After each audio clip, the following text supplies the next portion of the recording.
The professor in Halifax. I press on only because young Robert, my young protege in Peterhead in Scotland, 14 years young, he is on the line. Robert, welcome to the show. Good evening, George. It was wonderful to see you and your dad the other night up in Aberdeen. Go ahead, Robert.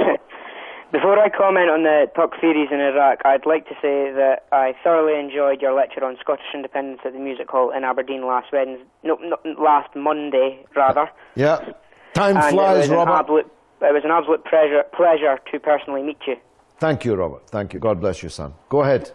Now, I was returning from a school trip to France yesterday night, and we reached Calais at about midnight. And upon being given the all-clear to board the ferry after being stopped and ID'd, word on the bus was that one refugee tried to cling onto the bottom of the bus and was found trying to escape the massive eviction that followed a few hours later. Yeah, the CRS, the riot police, were in there demolishing the refugee camp.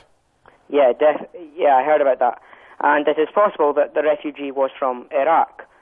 Mm-hmm. On how to stop the Takfiris, I believe that firstly, Western nations, including France itself, need to stop arming and supplying and bankrolling them in Syria, because the most active group in Iraq, the Islamic State of Iraq and Al-Sham, is one of the most active groups in Syria.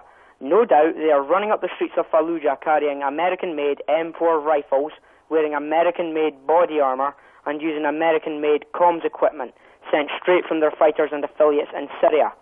Secondly, I believe that Iraq must seek help from Iran and Syria. Iran and Syria are Iraq's only neighbours that have a common enemy, and who are not American lapdogs, Takfiri backers, or some kind of sick combination of the two. Lastly, Iraq must dry up the breeding ground for the Takfiris. Poverty, injustice, and resentment of the government's past actions, namely the propping up of the Western invaders during the 2003 war. I also wish Habab and the people of Anbar the best of luck in overthrowing the Al-Qaeda terrorists that are in power. You wouldn't believe that boy was 14, would you? Robert in Peterhead, you're a credit to your school, to your parents, and to yourself. Well done for that magnificent contribution. That'll end up as a YouTube special, if I'm any judge. Robert talking about the situation in Iraq, and Gary in Halifax a moment ago talking about the situation in Ukraine. And now